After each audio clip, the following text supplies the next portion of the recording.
Você já sentiu aquele frio na espinha ao ouvir uma história que desafia a lógica?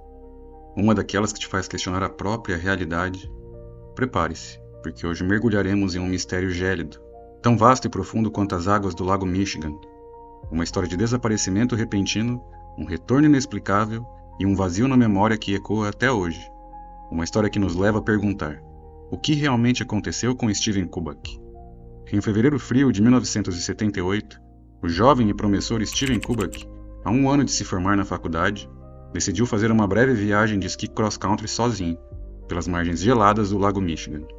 Ele era um entusiasta de atividades ao ar livre, experiente e saudável, uma aventura de fim de semana que parecia corriqueira, mas que se tornaria um dos enigmas mais intrigantes da história.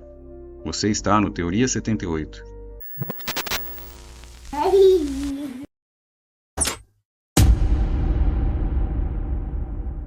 Steven Kubak era um jovem forte, cheio de vida, deslizando pela neve.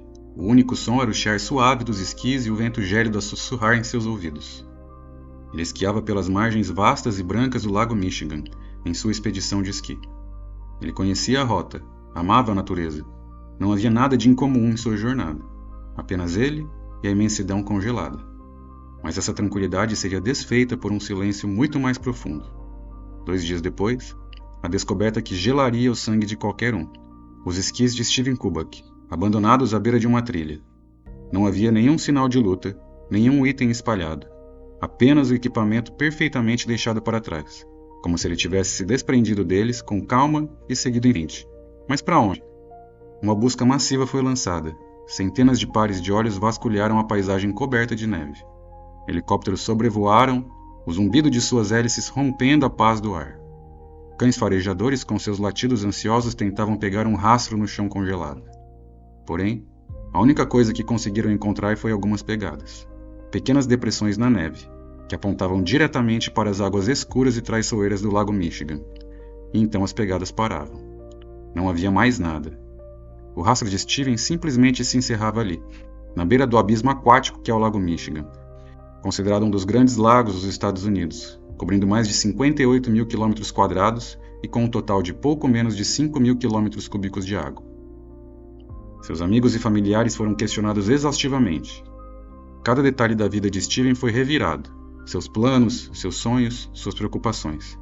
Ele estava a um passo de se formar, com uma vida promissora pela frente, prestes a iniciar um emprego em um jornal local. Não havia brigas, nem dívidas, nem desilusões amorosas conhecidas. Era um jovem normal, com uma vida normal, e isso tornava o desaparecimento ainda mais aterrorizante.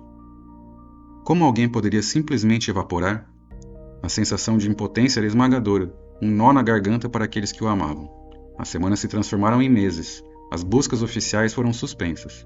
Os pais de Steven, no entanto, recusaram-se a aceitar. Gastaram todas as suas economias investindo em investigadores particulares, na vã esperança de que um novo par de olhos, uma nova perspectiva, pudesse desvendar o que a polícia não conseguiu. Mas a resposta foi sempre a mesma, um eco vazio. Ele não estava em lugar nenhum.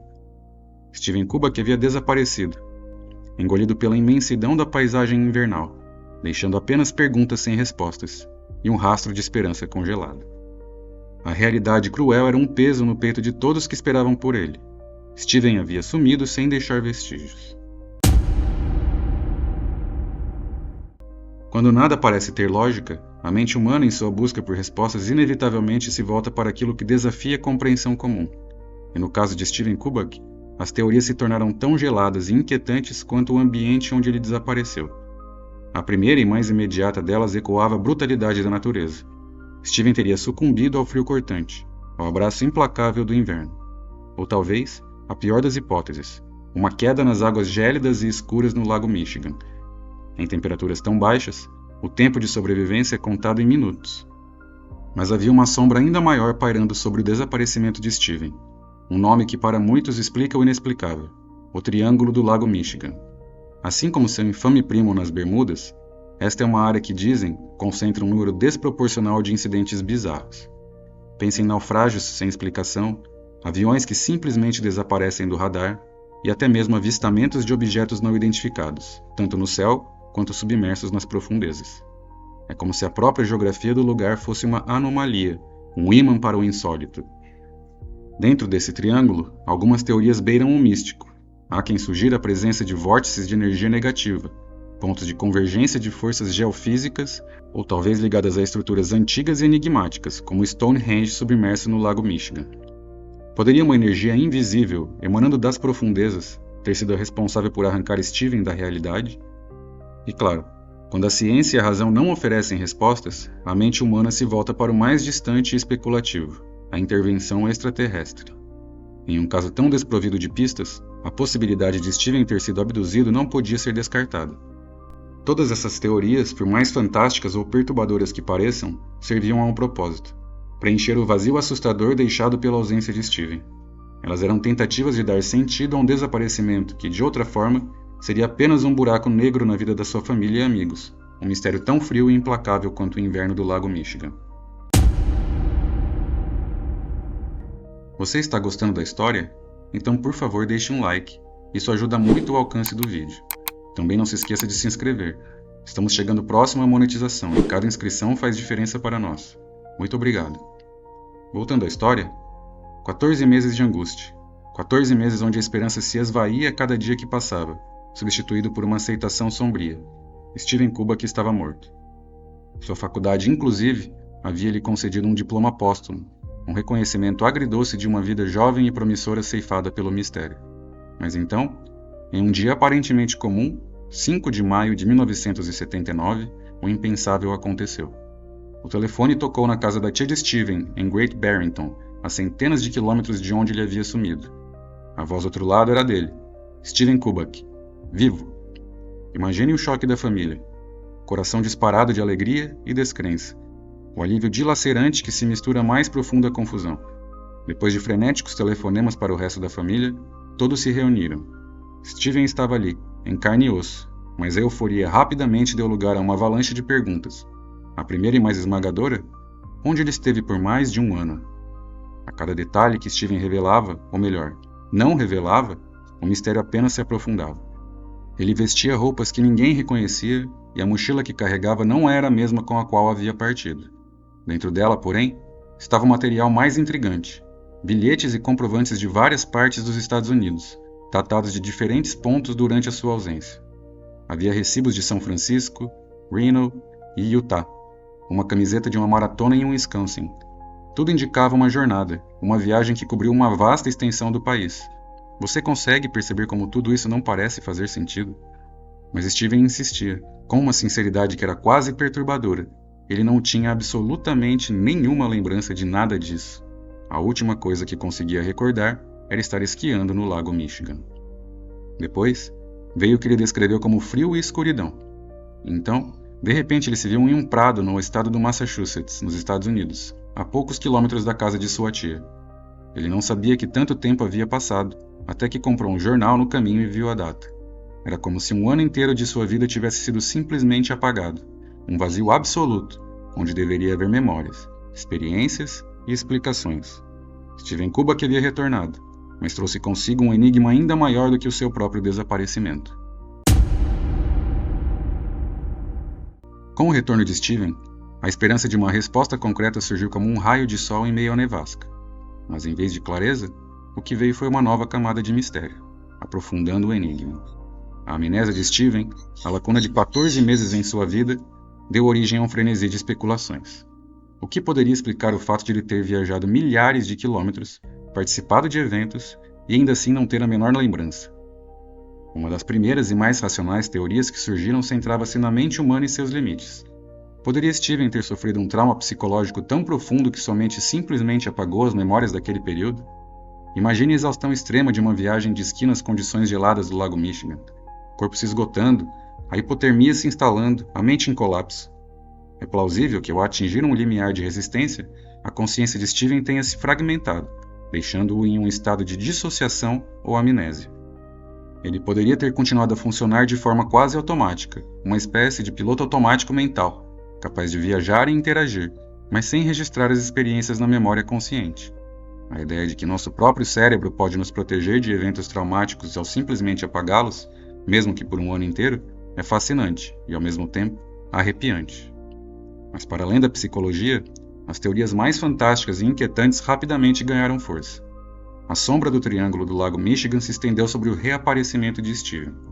Seria ele mais uma vítima das energias misteriosas atribuídas a essa região? A ideia de vórtices de energia negativa que eu comentei anteriormente sugere uma dobra na própria realidade. Poderia Steven ter sido engolido por um desses vórtices, transportado para outro lugar ou até mesmo para outra dimensão, e depois ter sido devolvido sem memória do que aconteceu? A mera especulação de tais forças atuando em nosso mundo pode te causar um calafrio gelado e fazer você questionar a solidez do chão sob seus pés. E é claro, mais uma possibilidade não pode ser ignorada. A amnésia de Steven, perda de tempo e o seu reaparecimento em um local distante são características frequentemente citadas em relatos de abduções alienígenas. Seria possível que Steven, durante aqueles 14 meses, estivesse sob domínio de seres de outro mundo, levado para fins de estudo, experimentos ou simplesmente por uma curiosidade alienígena, e depois de ter sido devolvido, somente convenientemente limpou as memórias de seu tempo com eles? Por fim, havia a teoria que para muitos era a mais plausível, mas também a mais cruel em sua simplicidade. Steven Kubak simplesmente decidiu desaparecer voluntariamente. Ele poderia ter planejado uma fuga da rotina, uma pausa da vida que conhecia, e partiu para viajar pelo país. A mochila com bilhetes de várias cidades e a camiseta da maratona seriam provas dessa jornada. Se fosse o caso, a amnésia seria uma fachada, uma forma de evitar explicações dolorosas e confrontar a angústia que causou a sua família e amigos. Imagine a audácia de uma decisão como essa, a frieza de abandonar tudo e todos, para depois retornar sem qualquer remorso aparente. Essa possibilidade levanta questões morais profundas. Seria ele capaz de tanta indiferença, preferindo a fachada da amnésia à verdade? A ideia de que alguém possa simplesmente apagar um ano de sua vida e a preocupação de seus entes queridos é para muitos a explicação mais difícil de aceitar, pois a torna uma escolha deliberada e egoísta. Nenhuma dessas explicações, no entanto, veio com provas concretas. Steven Kubak, o jovem que desapareceu sem deixar vestígios e reapareceu sem memória, não permitiu que o enigma de seus 14 meses perdidos definisse sua vida. Ele não se tornou um recluso atormentado pelo desconhecido. Longe disso. Com uma resiliência notável, ele retomou sua jornada. Concluiu sua faculdade, seguiu para um mestrado e posteriormente obteve um PhD. Ele construiu uma carreira respeitável como psicólogo, trabalhando em instituições de ensino tanto nos Estados Unidos quanto na Alemanha, e mantendo uma prática privada por mais de 2 décadas. Sua vida, à primeira vista, parece ter sido um triunfo sobre as adversidades, uma prova de que é possível seguir em frente mesmo quando o passado guarda segredos. No entanto, o mistério daquele 1 ano e pouco nunca foi verdadeiramente resolvido. Apesar de sua profissão, que lida com a mente humana e suas complexidades, Steven tem sido notavelmente relutante em comentar sobre sua própria experiência. Em raras entrevistas, ele manteve a mesma versão, uma lacuna total na memória, um branco absoluto entre o momento em que esquiava no Lago Michigan e o despertar no campo. O que realmente aconteceu com Steven Kubak? Foi um lapso mental profundo, uma dissociação causada por uma combinação improvável de fatores ambientais e psicológicos? Será que o Lago Michigan, com suas águas gélidas e profundezas insondáveis, realmente guarda segredos que desafiam nossa compreensão? E Steven foi, de alguma forma, pego em suas energias enigmáticas? Ou para aqueles que ousam ir mais longe, foi ele um dos poucos a ter um encontro com o além, uma experiência que a mente humana simplesmente não está equipada para processar ou reter? Eu adoraria saber qual é a sua opinião nos comentários, e tenho certeza que você iria gostar bastante do vídeo que estou lhe recomendando agora. Era a noite do dia 6 de agosto de 1930, em Nova York, nos Estados Unidos. Joseph Force Crater, juiz da Suprema Corte do Estado, com 41 anos de idade na época, sai de uma churrascaria na rua 45 Oeste. Ele está com alguns amigos e diz que precisa correr, pois está atrasado para um espetáculo da Broadway. Então, o juiz sai do restaurante, pega um táxi e segue o seu caminho. A partir desse momento, ele nunca mais foi visto. O mistério do desaparecimento do juiz Joseph Crater já tem mais de 90 anos,